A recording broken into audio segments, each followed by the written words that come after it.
묵상기도 하심으로 2015년도 성탄 축하 예배 하나님께 드리겠습니다.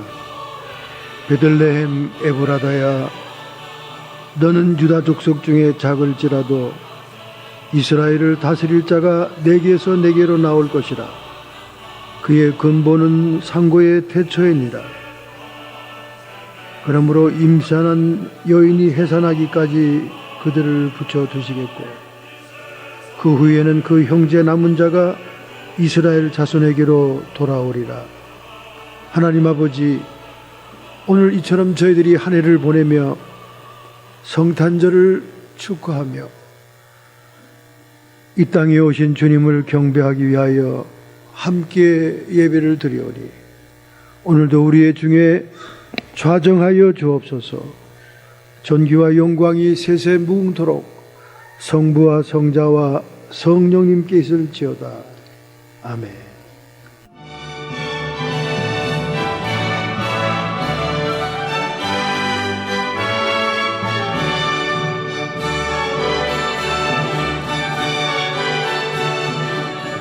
오 성령이시여, 주님의 임재가 곧 자유입니다.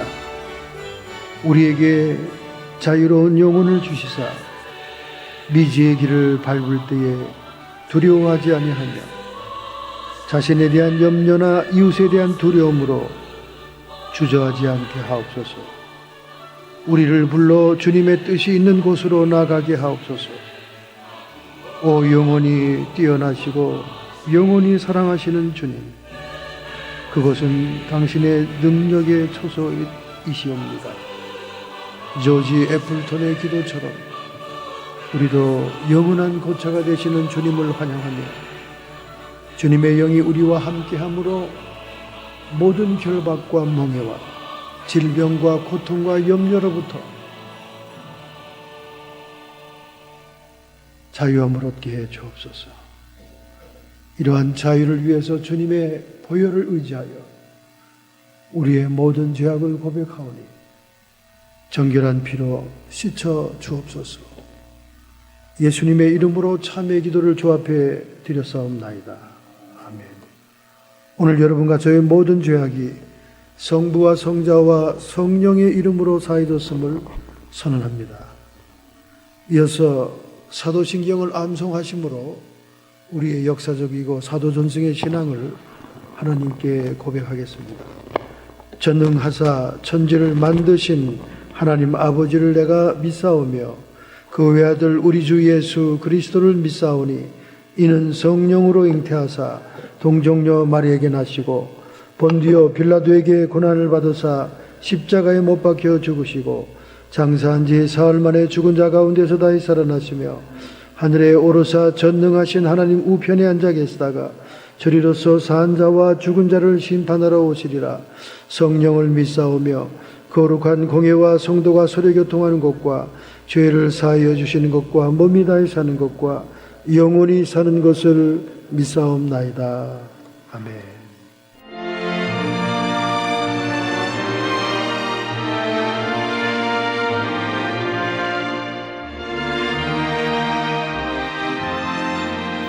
하나님의 말씀은 마태복음 2장 1절부터 12절의 말씀, 신약성경 2페이지입니다. 경배자, 무간자와 박해자라고 하는 예수님을 대해 세 가지 유형의 인물에 대해서 말씀의 은혜를 받고자 합니다. 은혜를 받기 전에 먼저 기록된 계시의 말씀을 봉독할 때 살아계신 하나님의 음성이 여러분의 영혼 속에 들려지기를 축원합니다. 함께 통독하겠습니다.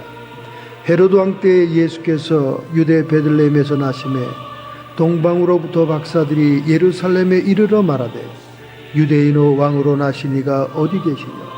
우리가 동방에서 그의 별을 보고 그에게 경배하러 왔노라 하니, 헤로드 왕과 온 예루살렘에 듣고 소통한지라.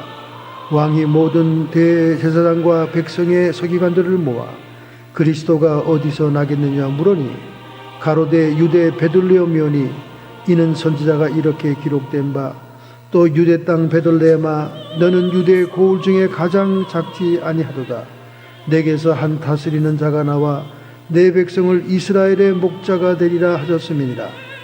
이에 헤롯이 가만히 박사를 불러 별이 나타난 때를 자세히 묻고 베들레헴으로 보내며 이르되 가서 아기에 대하여 자세히 알아보고 찾거든 내게 고하여 나도 가서 그에게 경배하게 하라.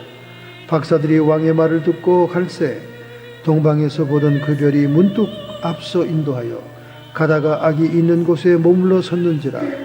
저희가 별을 보고 가장 크게 기뻐하고 기뻐하더라. 집에 들어가 아기와 그 모친 마리아와 함께 있는 것을 보고 엎드려 아기께 경배하고 보배합을 열어 황금 유황 모략을 예물로 드리니라. 꿈에 헤롯에게서 에르게로 돌아가지 말라 지시함을 받고 다른 길로 고국에 돌아가니라. 아멘.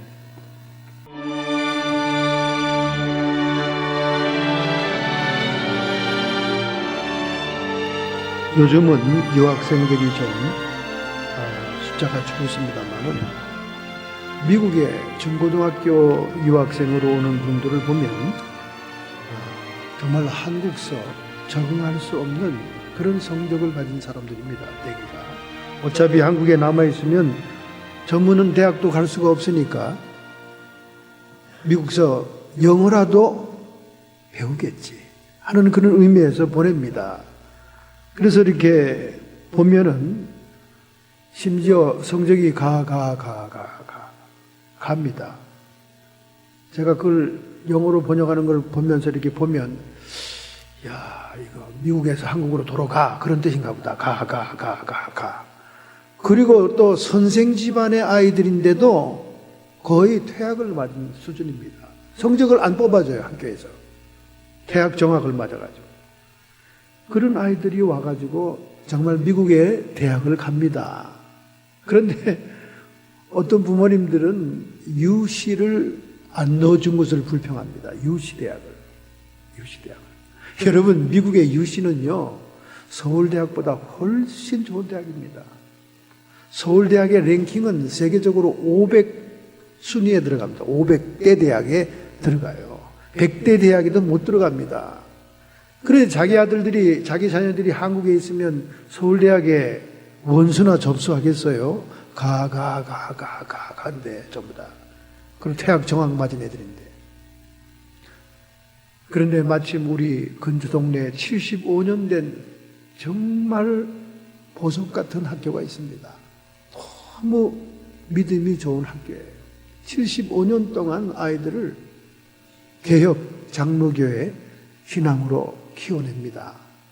그 적응 못하는 불량 학생들이 거기서 교장이 받아주기만 하면 고등학교 4년 과정 동안 애들이 획가닥 변해요. 왜냐하면 매주 매일 채플 시간이 있고 매주 유명한 강사들이 와서 그 대강당의 아이들을 신앙교육을 시킵니다. 그러니까 정말 우리 사모가 애를 썼죠. 왜냐하면 그 교장 선생님들하고 교섭하면서 그 불량 학생들을 좀 어떻게 잘 좀 선처해달라고 그러니까 아주 처음에는 난감하는 거예요. 어떻게 이렇게 성적도 없는 애들을 받아달라고 저러냐. 뭐 영어 토플 시험 이런 거는 뭐 점수도 없죠. 뭐 영어 시험 봐야 걔들은 뭐 합격도 안 되는 애들이니까. 그런데 목사 부부가 간절히 부탁하니까 그들이 참 믿음이 괜찮은 분들이에요. 그 동네는 전부 다 신앙촌입니다. 그러니까 믿음으로 예수의 이름으로 받아주시더라고. 그래서 다 그 아이들이 정말 4년제 대학을 다 갔지 않습니까? 정말 유수의 대학들을 갔죠. 정말 부모들은 기적이 일어난 거예요. 사실은 기적이 일어난 겁니다. 기적이 일어난 거예요. 서울대가 세계 랭킹 대학 순위 500순위에 들어갑니다. 그런데 유시나 이런 일반 대학들은 다 100속에 들어가잖아요. 한국서는 꿈도 못 꾸는 일들이 벌어지는 거죠. 우리 한국 사람들은 서울대학이라 그러면 깜빡 죽습니다. 이 한국인의 정서가 정말 희한한 거예요. 물론 한국에서 대표적인 대학이 서울대학이니까 기대가 크죠. 그리고 거기 들어가기 위해서 자식들을 엄청난 돈을 들여 쪽집게 가회를 시켜가면서 대치동으로 쪽방으로 이사가면서 좋은 학군에서 애들을 키워내가지고 서울대학을 정말 간신히 턱걸이, 정말 인기 없는 학과라도 집어넣는 그런 한국인의 정서에서 서울대학에 대한 기대는 엄청납니다. 전혀 죄종이 될 때 신학하고 상관이 없는 언더의 서울대학을 나와도 대단한 목사로 알아요. 이거는 아주 넌센스입니다. 넌센스예요. 신학은 대학 과정에서도 신학을 제대로 배운 사람들이 더 신학이 발전하는 거예요. 일반 학문 아무리 많이 해봤자 별 도움이 안 되거든요. 근데 교계에서까지 서울대학이라 그러면 깜빡 죽죠. 이건 잘못된 선입견입니다. 어쨌든 서울대학은 세계 랭킹에 500대밖에 안 들어가고 지금은 좌파들이 많아요. 서울대학 안에. 그렇게 우리 한국 사람들이 정서적으로는 서울대라면 막 죽는 신용까지 하는데 바로 며칠 전에 서울대학생이 일으킨 한 사건을 통해 많은 사람들이 절망을 하고 있습니다. 그는 누구냐 하면 과학 고등학교를 우수한 성적으로 조기 졸업하고 그리고 대학 서울대 전 장학금을 받았고 부모는 교수고 어머니는 고등학교 교사고 가정 형편이 중산층의 상류층에 속하는 학생입니다. 그는 생명공학을 전공하고 있었습니다. 나이는 20세. 그런데 그가 자취하던 신림동의 옥탑방에서 메탄올을 사과집에다 타서 마시고 투신 자살한 겁니다. 20세의 꽃다운 서울대학생. 서울대학 하면 전부 다 우리 한국의 정서가 그렇지 않습니까? 그런데 그가 자살했어요. 그가 투신 자살하기 전에 그의 온라인 커뮤니티에 유서를 남겼습니다. 그 유서가 인터넷 누리꾼들에게 대단한 화제가 되고 있어요. 그 유서의 내용은 뭐냐? 유명한 수저론입니다. 수저론. 수저론이 뭐냐? 자신은 태어날 때 금 전두엽을 가지고 태어났다 이거예요. 금 전두엽이란 뭐냐? 이 전두엽이 머리가 좋은 걸 얘기하는 거거든요. 이 앞에 두뇌. 자기는 두뇌가 특출한 사람으로 태어났다 그 말이에요. 그런데 주변에 자기 친구들을 금 수저를 입에 물고 태어난 사람보다 자기가 못하더라는 거예요. 그래서 수저놀이라는 유서를 갖다가 남겨놓은 거예요. 그러니까 태어나기 전부터 부모들의 재산과 권력에 의해서 금수저를 물고 태어난 아이들, 그 아이들을 내가 따라잡을 수가 없다. 너무 이런 세상이 판치는 세상에 내가 살아남을 이유가 없다. 금수저냐 흙수저냐 이게 인생을 결정하는데 이런 사회에 나는 살고 싶지 않다. 이게 수저론입니다, 여러분. 우리 한국 사회에서 일면 맞기는 맞는 얘기죠. 금전 무죄, 무전 유죄 이런 사회에서 약간은 맞는 얘기예요. 그런데 이 아이를 조사한 경찰에서는 이해가 안 된다는 거죠. 서울대학에서 전 장학금을 받아 알바를 할 필요도 없고 그리고 부모가 가난한 집도 아니고 부모들이 얘기하기를 내가 신림동 옥탑방에 살게 한 것은 돈이 없어 그런 게 아니라 그 아이가 학교 가까운 데서 열심히 공부하고자 하고 자취를 통해 사회를 배우겠다고 강력히 주장해서 독립을 해준 것뿐이다. 그렇게 부모들이 탄식을 하는 거예요. 가난하지 않아요, 자기 집도. 그리고 며칠 전까지만 해도 그 옥탑방은 복덕방이라고 별명이 지을 만큼 자기 과학고등학교 동창들이 모이는 아지트 장소였고 대학 동기들도 모여서 가끔씩 술 파티하는 그런 장소였다. 그리고 14일에는 그의 절친한 친구들과 함께 동해안 바다에 이틀간 여행 가서 즐겁게 지내다 왔다는 거예요. 그러던 그가 투신 자살한 것에 대해서 모든 친구들은 이해할 수가 없다고 생각하는 것입니다. 너무 학교의 성적이 탁월해서 2학년인데 3학년 과정에 학점을 따고 있었다는 거예요. 얼마나 대단합니까? 그래서 이남이라고 하는 심리 분석가는 그 학생을 분석하기를 아마 성취감에 대한 스트레스 때문일 것이다. 때때로 공부 잘하는 아이들이 적은 일에도 스트레스와 압박을 받는 경향이 있는데 아마 그도 연말이 되어서 그런 조그마한 일에도 스트레스를 받고 그가 세상을 등진 것이 아니냐 이렇게 분석을 했습니다. 그런데 저는 분석이 달라요. 분석이 다릅니다. 자기보다 못한 사람을 봤어야 되는데 자기 친구들 같이 옥탑방에서 술 먹고 파티하는 친구들 가운데 재벌 출신의 아이들이 있었겠지요. 금수저를 타고난 아이들이 있었겠죠. 동해안을 놀러 가는데도 그 놀러 가는 차를 태워준 그 아이가 고급 승용차를 가지고 있었겠죠.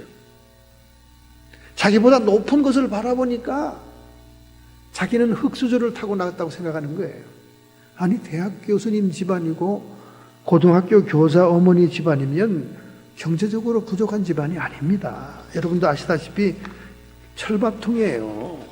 그리고 얼마나 교사와 교수들에게 보너스가 3개월마다 4개월마다 나오는데, 그러니까 이 아이가 밑을 바라봐야 되는데 나보다 더 못한 처지의 아이들, 공부도 따라가기 힘들고 알바하느라고 잠을 못 자고 그리고 자취방 세로 밀려있고 막 이런 아이들을 봐야 되는데 위에 아이들만 본 거죠. 위에 아이들만, 재벌급 애들만. 얘들은 졸업만 하면 대기업에 벌써 팀장으로 기획실장으로 들어가는 아이들, 그런 아이들만 본 거예요. 그러니까 수저론을 얘기하고 투신 자살한 거죠. 이 부모들의 슬픔이 얼마나 크겠습니까? 이처럼 여러분, 연말이 되면 많은 사람이 우울증에 빠진다는 거예요. 이 크리스마스 병이라고 그럽니다. 크리스마스 병. 연말이 되면 우울증이 빠져요. 산호세에 있는 김모 씨 40세, 그는 동창회에 참석했습니다. 그랬더니 동창들이, 본래 동창회에 아주 자신 있게 나오는 사람들은 잘 나가는 사람들이에요. 뭐 호탕하고 즐겁게 얘기하고 지나간 한 해에 돈 번 얘기를 하는데 사실상 자기는 연말 가문에 리스트가 올라가 있어서 직장 떨어질까 봐 불안한 마음으로 갔다는 거예요. 그런데 그들과 얘기하다 보니까 더 불안해지고 더 비참해지더라는 거예요. 그래서 와가지고 괜히 집안에서 화풀이하고 짜증을 냈다는 것입니다. 또 우리 동네 이 플레전트에 사는 장모 여인은 54살인데 이분은 역시 동창회 갔더니 잘 나가는 남편 자랑에다가 명문대학 들어간 자식 자랑을 늘어놓는데 아무것도 얘기할 거리가 없는 이 아주머니는 너무나 처참하고 비참하고 할 말이 없더라는 거예요. 더군다나 바로 자기 집 앞에 있는 중년 부인이 얼마나 이 리본모아 명품 가게에 가서 물건들을 사재끼는지. 여러분, 바로 동네 앞이니까 차고 열리고 닫히고 자동차 오는 거 다 보잖아요. 차에서 뭐 굿진이 뭐니 하면서 명품 가방을 끌어내가지고 막 쇼핑한 걸 가지고 들어가는데 그걸 보는데 그냥 속이 상하다는 거예요. 나도 미국 가서 열심히 살았는데, 열심히 밤낮 없이 뛰었는데 어떻게 우리는 이렇게 궁색하고 저는 저렇게 부유하게 사는가. 너무나 속상하다는 거예요. 연말이 되면 더하죠, 여러분. 선물 보따리가 눈에 많이 띄잖아요. 뿐만 아니라 유학생 정모군은 30세입니다. 이군은 이제 체류 신분 때문에 고민을 하고 있죠. 그가 대학을 졸업하면 스폰서 회사를 잡아야 되는데 그 회사를 찾아야 되는 것이 얼마나 고민이고 걱정인지를 모릅니다. 회사를 찾아야 지직하면서 영주권을 시작할 수 있잖아요. 그래서 자기 친구들이 모이는 모임에도 참석하지 못하고 가슴이 답답하고 자꾸 주변에서는 독수리 여권을 잡아라, 시민권자와 결혼하면 될 걸 왜 그렇게 고민하냐 하지만은 갑자기 시민권 여자가 나타납니까 어디? 주변에 얼찡거리는 사람은 다 같은 처지의 유학생 출신밖에 없으니까 너무나 고통스러운 연말을 보내고 있다, 이런 얘기를 하는 것입니다. 여러분, 최근에 뉴저지 뉴욕 옆에 있는 뉴왁이라는 동네에서 남편이 아내를 질식사시켰잖아요. 죽였지 않습니까? 이 사건도 역시 마찬가지예요. 남편이 직장을 떨어진 찰나에 여인은 계속 남편에게 이혼을 요구한 거예요. 나는 더 이상 미국 생활이 골치 아프다. 당신 직장도 불안정하고 그리고 나는 한국 친정에 가서 살겠다. 이혼을 계속 요구한 겁니다.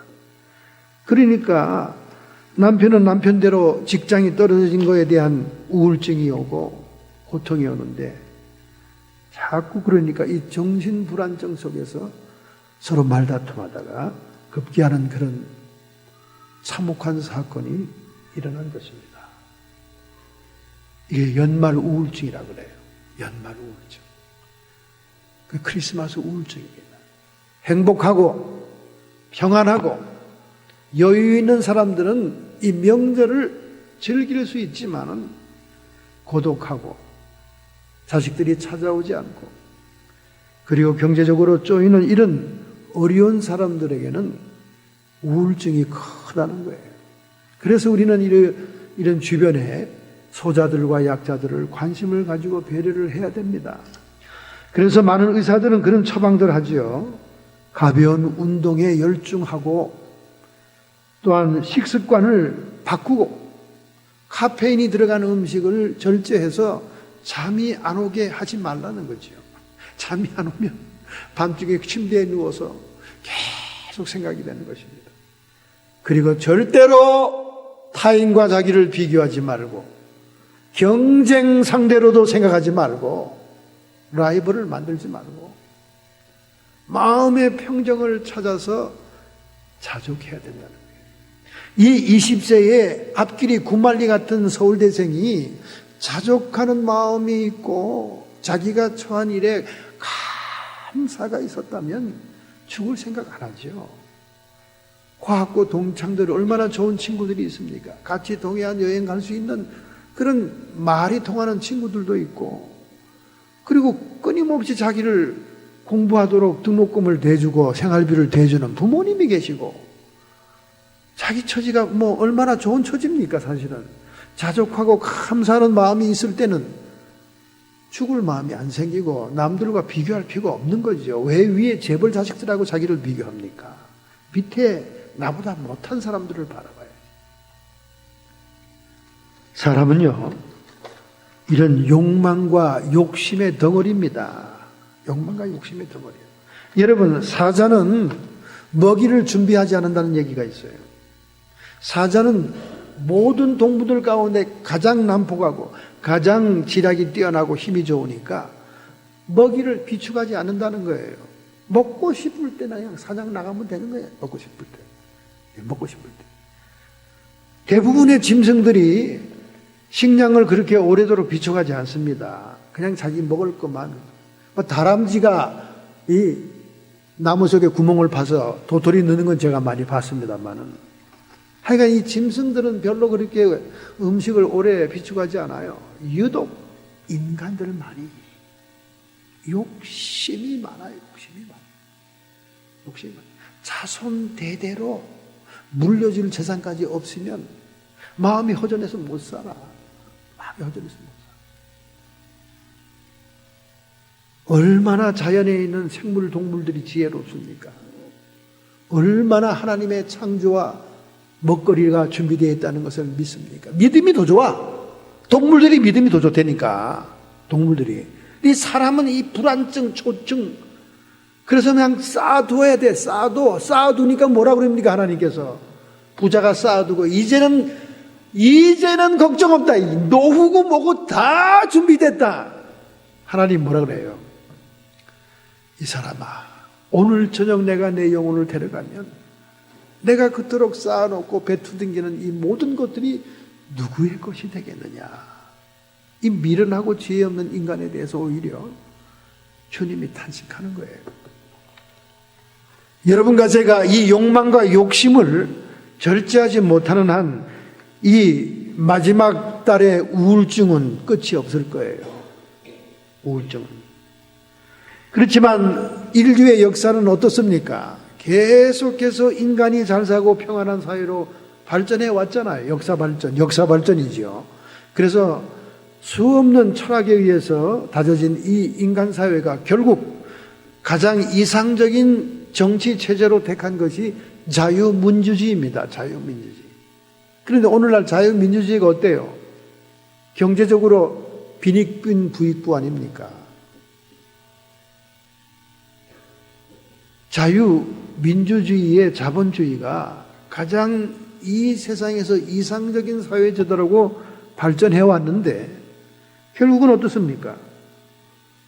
돈 있는 사람이 계속 돈 벌고 못 사는 사람은 계속 못 사는 불평등한 사회가 되고 500년 전에 토마스 모어가 얘기했던 유토피아는 이루어지지 않고 있는 거예요. 500년 전에 유토피아를 제창한 토마스 무어의 얘기는 아무 소용이 없는 것입니다. 도대체 이 세상은 정말로 유토피아가 되긴 되겠습니까? 이 세상이 정말로 유토피아가 되기 위해서는 왕 대신 예수님이 오셔야 되는 거예요. 할렐루야. 여러분, 이제는 세계가 3차 세계대전으로 접어들고 있습니다. 아마 저 시리아 땅이 중동의 화약고가 될 거예요. 제가 지난주에도 국제정세를 분석하지 않습니까?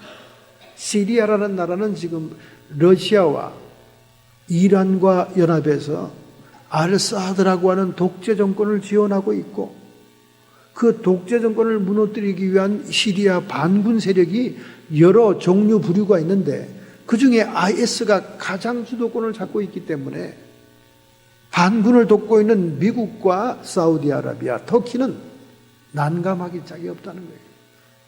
IS를 돕자니 세계 테러 위협이 떠나지 않을 것이고 안 돕자니 시리아가 러시아의 점령하에 들어갈 것 같고 여기에 지금 3차 세계대전의 조건이 형성되고 있는 거예요. 이미 에스겔서 38장에는 마곡과 곡의 전쟁이 일어날 것이다. 러시아의 동맹과 남방왕 중동의 동맹들이 연합하고 유럽과 미국이 연합해서 결국 세계는 3차 세계대전으로 접어듭니다. 이것이 에스겔 38장에 너무나 자세하게 예언되어 있어요. 아마 그 기폭저가 아마 이스라엘이 이란의 동쪽을 핵폭탄으로 공격하기 때문일 것입니다. 왜냐하면 지금 이란이 이미 핵폭탄을 다 소유하고 내면적으로 만들고 있으면서 오바마를 속여가지고 지금 모든 제재를 풀어 평화협정을 맺었잖아요. 대통령이 속고 있는 거예요. 이미 이스라엘에서는 모사드가 이란이 핵폭탄을 가지고 있다고 알고 있습니다. 북한처럼 이미 북한의 모든 기술을 받아들여서 만들어 놨어요. 그래서 이란의 동부 쪽에는 말이죠, 이렇게 원자핵 발전소가 쫙 있습니다. 그 원자핵 발전소를 이스라엘이 공격할 수밖에 없는 거예요. 왜냐하면 이란이 가지고 있는 핵폭탄이 날아오기 전에 미리 공격을 해야 됩니다. 그래서 그 동부 쪽이 완전히 폐허가 되어서 사람 살 곳이 못 되게 되는 겁니다. 그게 성경의 에스겔 38장에 예언된 말이에요. 그러니까 3차 대전을 향해서 세계는 가고 있는 것입니다. 그러나 우리 성도들은 이런 역사의 진보가, 진전이 예수 그리스도의 재림을 가까이 오게 하는 것이라는 소망이 있는 거예요. 500년 전 토마스 무어가 얘기했던 그 이상국과 유토피아는 이 지상에서 인간의 힘으로는 건설되지 없습니다. 오직 만왕의 왕 되신 예수님만이 유토피아가 건설되게 할 줄로 믿습니다. 그런 의미에서 오늘 성탄은 너무나 중요한 날입니다. 그런 의미에서 예수님의 재림을 기다리고 사모하는 것은 너무나 우리의 귀한 신앙인 것입니다. 예수님의 역사적인 탄생에 대한 신비는 동방박사 세 사람의 방문으로 우리가 풀린다고 얘기할 수 있습니다. 예전에는 동방박사 세 사람이 누구냐 굉장히 의문이 있었는데 고고학적으로 증명이 됐어요. 그래서 멜콘이라는 노년의 백인이 있습니다. 백발의 수염을 달고 있던 이 사람은 예수님께 황금을 선물하게 되죠. 동방박사 가운데 제일 나이가 많은 사람이에요. 황금을 선물한다는 것은 예수가 장차 왕권을 가질 것이다 하는 의미가 포함된 겁니다. 두 번째 중년의 흑인 벨사살은 몰약을 선물합니다. 그 당시에 몰약은 세계에서 가장 값비싼 향료였어요. 몰약은 장례하는 데 쓰기도 하고 또는 이렇게 비상 질병을 치료하는 약으로 쓰기도 했는데 아주 비싼 약이었습니다. 몰약. 이 몰약을 예수님께 드렸는데 그건 예수님의 선지자직을 상징하는 거였어요. 선지자. 선지자라는 것은 항상 바른 말, 옳은 말, 하나님 말을 대변하다가 정말 쓰디쓴 비참한 고난의 일생을 마치고 가는 것이 선지자의 사명인 것처럼 몰약이 쓰디쓴 약이었어요. 그 다음에 세 번째 청년은 황인종입니다. 청년 홍인은 게스퍼라는 이름의 사람인데 이 사람은 유황을 선물합니다. 유황은 제사장들이 하나님의 성소와 지성소에서 분향할 때 넣는 향료예요. 그러므로 게스퍼가 황인종인 청년이 선물한 유황은 예수님이 제사장의 직분도 가지고 있다는 것을 의미하는 선물이었어요. 이런 세 가지의 선물을 6주간 동안 동방으로부터 그들이 낙타를 타고 여행을 온 겁니다. 여러분이 낙타를 타봤었는지 모르겠지만 낙타 무지무지하게 궁뎅이가 아픕니다. 여러분. 말하고는 또 달라요. 말은 말 한 장이 딱 해서 올라타면 굉장히 편안하고 좋은데 이 낙타는 털 자체가 거칠어요. 그리고 낙타는 너무나 불편한 운송수단임에도 불구하고 그들이 6주간을 낙타를 타고 여행을 해서 예수님을 경배하게 된 겁니다. 이처럼 이방인들이 주님을 찾아온 것은 예수님이 단순히 유대인으로서 이스라엘의 왕권만 가진 것이 아니라 세계 만민의 구세주로 오셨다는 사실을 동방박사 세 사람을 통해 보여주고 있는 것입니다. 특별히 이런 자세한 내용들이 여러분 알죠? 이태리 사람 마르코 폴로라고 동방견문록을 썼던 세계 최초로 세계를 여행했던 그 사람이 AD 1275년도에 천문학이 발달되고 융성했던 고대 문명도시 사바를 방문하죠. 근데 그 사바는 이미 탈탄인들의 공격으로 폐허가 되어 있었습니다. 탈탄인들은 징기스칸의 후예를 얘기합니다. 징기스칸의 부족이에요. 탈탄인들에 의해서 완전히 정복을 당하고 폐허가 되어 있는데 거기에서 동방박사의 무덤을 발견합니다. 그러니까 그 동네 출신이다 그 말이죠. 그 시대에 굉장히 거기가 천문학에 발달된 고장이었다. 천문학은 별자리를 보는 그런 학문이죠. 그래서 제가 멜콘은 백원이었고 벨사살은 흑인이었고 게스퍼는 황인종이었다 이렇게 얘기할 수 있는 것은 그런 고고학적인 근거가 있기 때문에 그래요. 자, 그러면 오늘 우리 본문에 보면 세 종류 부류의 사람들이 나오고 있습니다. 어떤 종류냐? 예수님을 이렇게 먼 길을 찾아와서 경배하는 경배자가 있고 예수님이 어디에 태어날 것을 다 알면서도 무관심한 무관자가 있고 예수님이 태어난 곳을 알기만 하면 자기도 경배하러 가겠다고 거짓말하면서 이 헤롯 대왕이 태어난 예수를 죽이려고 하는 박해자로서의 세 부류의 인간이 있다는 거예요. 저는 어릴 때 이 성경을 읽으면서 도대체 똑같은 사람이고 똑같이 이성을 가지고 있는데 누구는 경배하고 누구는 무관심하고 누구는 박해자가 되다니 왜 이렇게 사람의 종류가 틀려? 굉장히 어린 나이에 의문이 많았습니다. 오늘 여러분 단순히 우리가 의문을 품는 정도에서 끝나면 안 돼요. 여러분 자신이 누구냐를 점검해 봐야 됩니다. 나는 동방박사처럼 경배하는 사람인가? 나는 서기관들, 궁중의 예언자들처럼 무관심한 자인가? 나는 헤롯 대왕처럼 자기의 권력을 유지하기 위해 예수님을 박해하는 자인가? 우리는 자신을 점검해 보는 시간을 가져야지 그 성경의 본문에 나타난 사람들이 한심하구나. 어쩌면 그렇게 세 종류의 인간이 있어?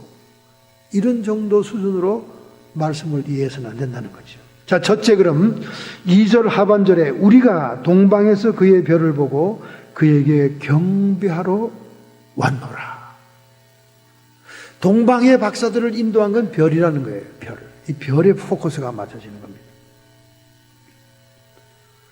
여러분, 페르사의 점성학교, 즉 별자리를 연구하는 학교가 있었어요. 사파르라고 하는 유명한 학교가 있었습니다. 그 학교의 지붕 위에 별이 등장한 거예요. 별이. 연구하는 학교니까 별자리에 대해서 신경을 쓰잖아요. 사파르의 천문학 연구하는 학교 지붕 위에서 관찰을 했는데 별이 나타난 거예요. 별이. 신비한 별이. 이 별에 대해서 세 가지의 학설이 있습니다. 첫째는 해성설입니다. 헨리가 주기 76년 주기로 타원 궤도를 그리면서 지구를 돈다. 해성입니다. 해성. 여러분 아죠? 해성. 뒤에 이렇게 쫙 꼬리를 내면서 가는 별. 해성설이 있고, 두 번째는 신성설이 있습니다. 이 신성설은 뭐냐? 새로운 별이 생겼다. 그 말이죠. 이거는 중국의 천문 고서에 그 신성이 나타났다는 기록이 나옵니다. 그걸 보고 새로운 별이 등장한 것이다. 그런데 영국의 천체 망원경을 발명한 요하네스 케플러라고 하는 수학자이자 천문학자가 있어요. 물리학자이자 천문학자가 있어요. 요하네스 케플러는 굉장히 믿음이 좋은 사람이에요. 그 옆에 뉴턴이라는 사람도 이 별자리 문제를 해결하고 싶었어요. 그들은 이렇게 친구 관계였는데 요하네스 케플러는 천문학 망원경을 발명했기 때문에 별들을 유심히 관찰하다가 800년 주기로 목성과 토성이 겹치는 현상을 발견합니다. 고대로부터 목성과 토성이 겹치게 되면 새로운 왕이 출현한다는 그런 천문학적인 가설이 있었어요. 그러니까 요하네스 케플러는 그 예수님이 새로운 왕으로 오실 때 그 신비함을 그의 천체적인 지식으로 관찰한 결과 800년 만에 한 번씩 오는 목성과 토성이 겹치는 현상이었다 하는 것을 가설로 내놓습니다. 그런데 오늘날 얼마나 컴퓨터가 발달되어 있습니까? 금방 컴퓨터로는 계산이 나오죠. 그래서 예수님 당시, 즉 예수님이 태어날 즈음에 BC 7년경에 3번 목성과 토성이 겹친 사건을 컴퓨터가 발견해냅니다. 그게 5월 29일, 10월 3일, 12월 4일이었어요. 그러니까 페르시아의 천문학 학교의 사파로 지붕에서 그들이 처음 찬란한 빛나는 별을 발견했을 때가 날짜가 5월 29일이었어요. 이상하다. 이 왕이 출현하는 현상인데. 그래서 5월 29일 날 발견하고 난 다음 그 다음 10월 3일 날 또다시 그런 현상이 나타나니까 그때는 모든 여장을 꾸미고 동방박사가 6주간의 여행을 출발한 거예요. 그러다가 예수님의 말구유 앞에서 다시 한번 찬란한 빛을 빛납니다. 이게 12월 4일입니다. 그래서 그들이 예수님의 태어난 곳을 발견하고 들어가 경배하는 거죠. 그래서 요하네스 케플러의 이 학설이 말이죠. 컴퓨터 계산으로 확인이 된 겁니다. 이것이 12궁성 중에 어성좌, 물고기좌에 생긴 현상이다 그 말이죠. 이걸 결합설이라고 합니다. 결합설. 별이 결합돼서 찬란한 빛을 쫙 비쳤다는 겁니다. 너무나 우리가 천문학적인 과학적인 증명을 볼 수가 있는 것입니다. 이들은 왜 그렇게 왕이 오시는 것에 대해서 신경을 쓰면서 별자리와 함께 연구를 했는가? 그것은 페르사의 국무총리였던 다니엘의 계시록 때문에 그랬어요.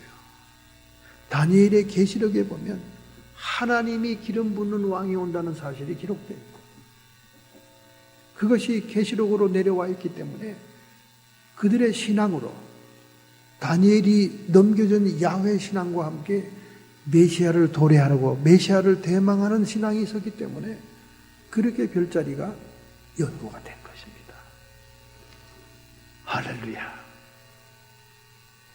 정말 다니엘의 신앙은 이렇게 이방 땅에 야훼 신앙을 뿌리 깊게 하고 그리고 메시아를 경배할 수 있는 후손들을 키워냈다는 겁니다. 얼마나 놀라운 일입니까, 여러분? 할렐루야.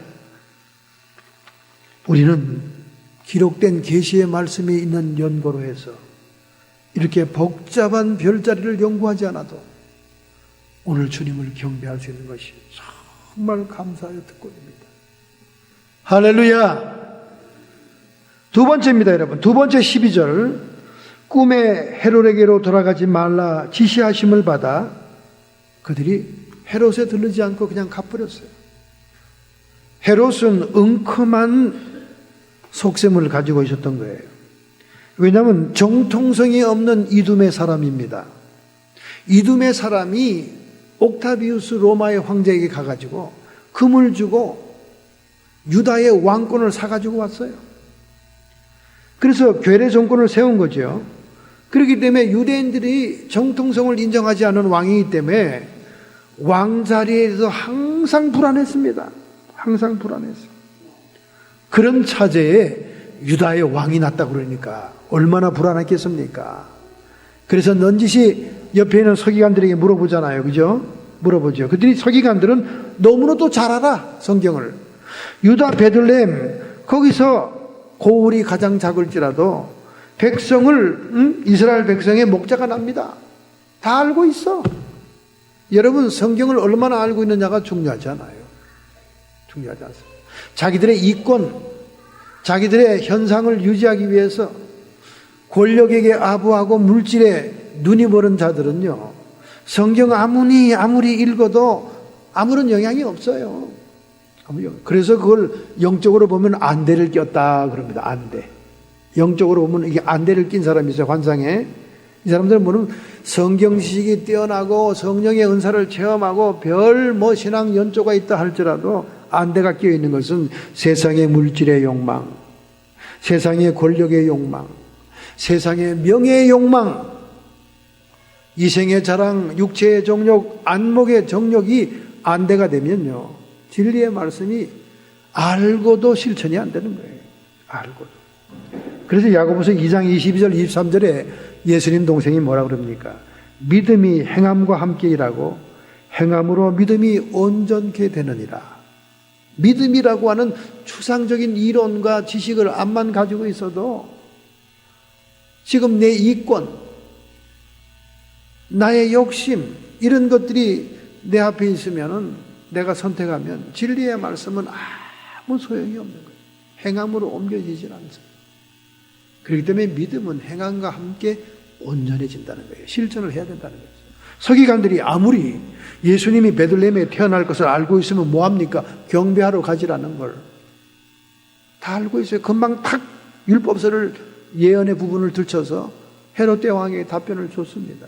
소용없어요. 그래서 헤롯 대왕이 머리를 써서 동방의 박사들이 어렵게 예수님을 발견하면 나도 경배하러 갈 테니 나에게 들렀다 가라. 그런데 하나님께서 동방의 박사들에게 계시를 주어 그들이 헤롯에게 들리지 않고 다른 길로 가게 해버렸어요. 얼마나 동방의 박사들이 하나님의 말씀에 순종하는 자들입니까? 결국 헤롯 대왕은 2살 아래에 난 자들을 전부 다 죽여버리는 그런 폭정을 행함으로 예수를 죽이고자 했으나 예수님은 또 하나님의 인도로 애굽으로 피신을 하잖아요. 이것이 박해자의 모습입니다.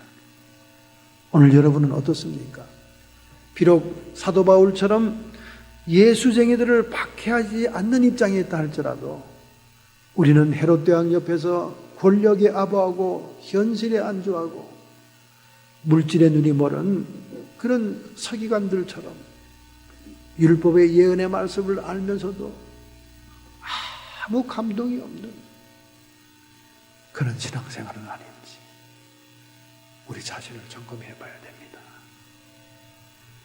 정말 교회 나온다고 다 신앙인이 아니죠. 여러분이 한 가지라도 진리의 말씀을 순종할 마음이 있습니까? 믿음으로 행한 것이 있냐 그 말이죠. 얼마 전에 한 종교 기자가 90세의 노년의 선교사와 인터뷰를 합니다. 이 선교사는 그레이스 커뮤니티에서 파송된 한국 선교사였어요. 여러분, LA의 선밸리 지역에 가면 세계적으로 유명한 커뮤니티, 그레이스 커뮤니티 교회가 있어요. 거기 담임 목사 존 맥카드는 세계적인 영향력 있는 목회자로 선정이 됐습니다. 저도 존 맥카드의 많은 책들을 읽었지요. 많은 책을 읽었습니다. 그래서 많은 설교도 요즘도 듣고 있습니다. 그런데 이 교회가 1956년도에 창립과 동시에 한국의 선교사를 파송합니다. 그 선교사의 이름이 마찌 팔리 선교사예요. 마찌 팔리. 여자분인데 31살이었습니다. 31살의 젊은 미혼의 여성이 한국 선교사로 파송이 된 거예요. 이미 한국에 있는 바이블 칼리지 출신의 목사 부부를 돕기 위해서 가는 보조 선교사였어요. 그는 샌프란시스코에서 배를 탔습니다. 그 당시에는 한국에 대해서 아는 사람이 별로 없었어요.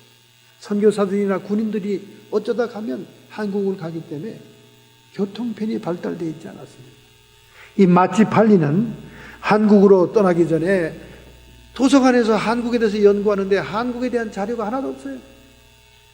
그는 샌프란시스코에서 배를 탔습니다.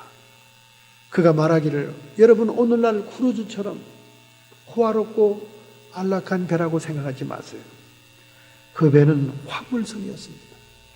자기는 화물칸에서 30일 동안 여행을 했는데 중간에 태평양에서 폭풍우를 만나서 배가 하늘로 치솟고 땅으로 떨어지는데 배 타는 순간부터 멀미했는데 폭풍우를 만나 자기는 죽는 줄 알았다는 거예요. 그래서 부산에 도착하자마자 그는 이렇게 결심했답니다. 내가 다시는 이 배를 타지 않기 위해서 한국을 떠나지 말아야지. 그랬다는 거예요. 부산에 도착했는데 그때는 전쟁 후의 상황이라 정말 눈 뜨고 볼 수가 없었답니다. 하얀 얼굴에 백인은 자기를 지저분한 아이들이 말똥말똥 쳐다보고 따라오는데, 그리고 너무 그들은 불쌍했다는 거예요. 자기는 한국말도 알아들을 수 없기 때문에 가끔 교회 마당에 앉아서 지나가는 한국 사람들을 봤다는 거예요. 아기를 업고 짐을 짊어지고 가는 꾀죄죄한 중년 부인들, 흙덩이 성에 뒹굴고 노는 한국 아이들, 그리고 굶주림 속에서 길거리에서 무엇을 주워 먹는 아이들, 아무리 봐도 미국의 아이들과는 환경이 다른 비참한 모습이었다는 거예요. 총든 한국 군인들만 왔다 갔다 하는 그 부산에서 그는 하나님의 일을 시작했습니다. 선교사들이 서울과 강원도 여러 지역으로 교회를 세우러 다닐 때마다 그는 주일학교 담당 교사였다는 거예요. 주일학생을 가르쳤다.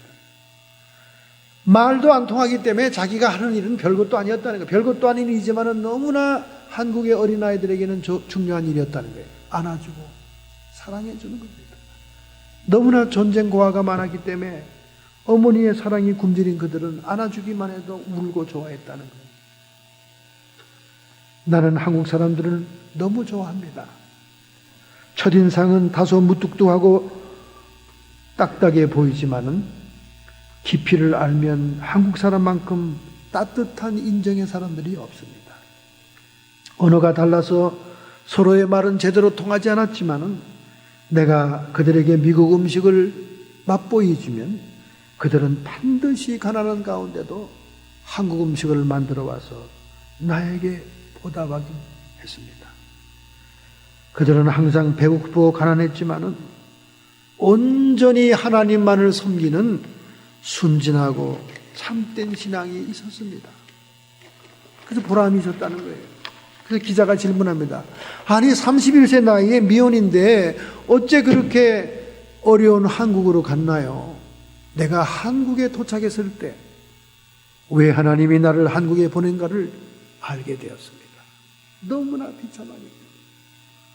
자기도 미국에 살 때 아주 시골에 살았는데 시골에 교회가 없어서 믿음 생활을 일찍 시작하지 못했습니다. 그러나 캘리포니아로 취직하러 나올 때 캘리포니아에서 조그만 교회에 나가 예수 그리스도를 영접했고, 그리고 로마서 12장 1, 2절을 읽다가 큰 충격을 받고 내가 하나님의 영적인 산재물이 되기 위해 하나님께 간절히 기도할 때 하나님은 내가 생전에 들어보지도 못했던 코리아라는 나라의 이름을 저에게 들려주면서 주님이 우시는 모습을 보면서 자기는 앞도 뒤도 아무것도 생각하지 않고 그레이스 커뮤니티 교회에서 창립과 더불어 선교사를 보낸다고 할 때 코리아로 보내달라고 했다는 것입니다.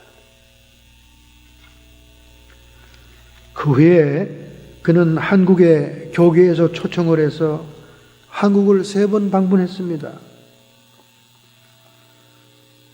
1900년대 한번, 1990년대, 그리고 2006년에 1980년대 3번을 방문했다는 거예요. 한국의 변화는 자기를 휘둥그러게 했다는 거예요. 너무너무 잘 살고 오히려 미국보다 더 잘 사는 것 같다 느꼈다는 거예요. 그러나 한국의 경제적인 발전이 하나님에 대한 영적인 성숙과 신앙의 발전을 가져온 것 같지는 않았습니다. 한국은 도리어 순수한 믿음이 사라졌고 오히려 물질 중심의 신앙만이 판을 치고 있었습니다. 그는 도리어 자신이 선교하던 13년 동안 선교하던 그 고난의 때가 한국민들에게 정말로 순수한 신앙이 있는 때라고 생각이 되더라는 거예요. 그는 1956년에 한국에 파송됐다가 13년 후 1969년에 한국에서 풍토병을 얻어서 선교사 일을 못하고 한국으로 들어왔다는 거예요. 그렇지만 그는 평생을 결혼하지 않고 선교사 일을 했다는 겁니다. 지금은 샌디에고에 있는 노인병원 마운트 미구엘 커버넌트라는 병원에서 선교회를 하고 있다는 거예요. 90살인데 정정하고 건강하다. 그 기자가 아니 지금 90세신데 언제까지 하시려고 그래요? 내 아버지의 집에 갈 때까지. 손으로 하늘을 가리키더라는 거예요. 내 아버지의 집에 갈 때까지. 여러분, 우리 한국이 저절로 믿음의 국가가 된 것도 아니고 그 믿음 때문에 하나님의 축복을 저절로 받은 것도 아닙니다. 이처럼 자기의 인생을, 자기의 청춘, 미개하기 짝이 없고 슬프기 짝이 없고 가난하기 짝이 없는 그곳에 와서 복음의 씨앗을 뿌린 이런 이름 없는 선교사들 때문인 줄로 믿습니다. 정말 우리는 하나님의 은혜를 받은 자요, 정말 갚지 못할 사랑을 받은 사람들임을 이 성탄절에 깨달아야 됩니다. 우리는 세계를 향해서 역시 받은 바 은혜의 복음의 씨앗을 뿌릴 수 있는 기도의 사람, 물질의 사람, 헌신의 사람들이 되어야 됩니다. 오늘 여러분은 예수 그리스도에 대해서 무관심한 자들입니까? 아니면 박해하는 자들입니까? 아니면 동방의 박사처럼 6주간의 너무나 지치고 힘든 오랜 고난의 여정을 믿음의 신실함 때문에 메시아를 경배하기 위해서 그들이 그 고통스러운 여행을 마다하지 않고 왔던 것처럼 오늘 여러분과 저의 삶을 드려야 될 줄로 믿습니다.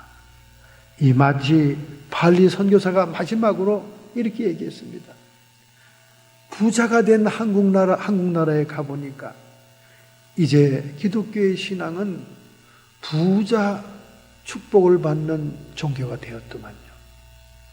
여러분은 어느 곳에도 눈을 돌리지 말고 오직 주님만을 위해 섬기는 자가 돼야 순수하고 참된 신앙입니다. 그렇게 종교기자에게 일침을 가했다는 거예요. 할렐루야!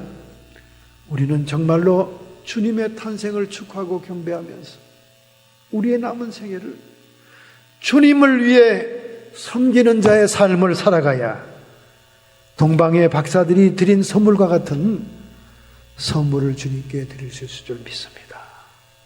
할렐루야! 결단하고 결심하는 마음으로 여러분의 가슴에 손을 얹기 바랍니다. 여러분의 아픈 부위에 손을 얹기 바랍니다.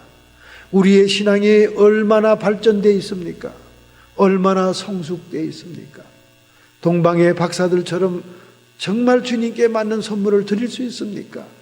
왕 되시는 주님을 위해서 황금을, 선지자 되신 주님을 위해서 모략을, 그리고 제사장 된 주님을 위해 유황을 드릴 만한 합당한 선물을 드릴 수 있는 종들입니까?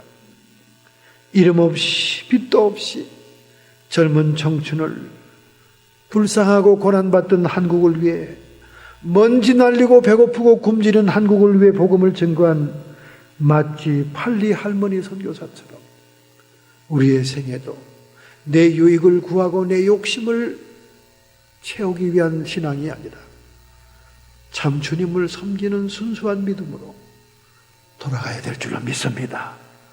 하나님, 저희들은 오늘 결심합니다. 우리의 신앙이 너무나 퇴색되어 있고 너무나 물질 중심이고 황금이 우상이 된 그런 시대에 살고 있습니다. 하나님, 주님께서 소자를 섬기는 것이 나를 섬기는 거라 말했사오니 저희들의 남은 생에 주님을 섬기는 마음으로 주변을 섬기다가 참신앙으로, 순수한 신앙으로 하나님께 선물하는 저희들 되게 해 주옵소서. 결심하는 성도들을 이 시간 안수하고 축복해 주심을 믿습니다. 성도의 육체와 정신의 역사는 모든 질병들은 예수님의 이름 권세로 치료함을 받을지어다. 우리의 마음속에 자족하는 마음을 주옵시고 감사의 마음을 주옵시며 은혜를 보답하는 마음을 주시므로 예수님의 평강이 차고 넘치게 해주시옵시며 끊임없이 우리의 진로를 회방하며 세상 것에 집착하게 하고 물질에 집착하게 하고 세상의 욕망을 이루고자 집착하는 우리를 회방하고 미혹하는 귀신의 세력들, 이 시간 예수님의 이름 권세로 쫓김받고 떠나갈지어다. 예수님의 이름으로 감사하며 축복하며 기도합니다.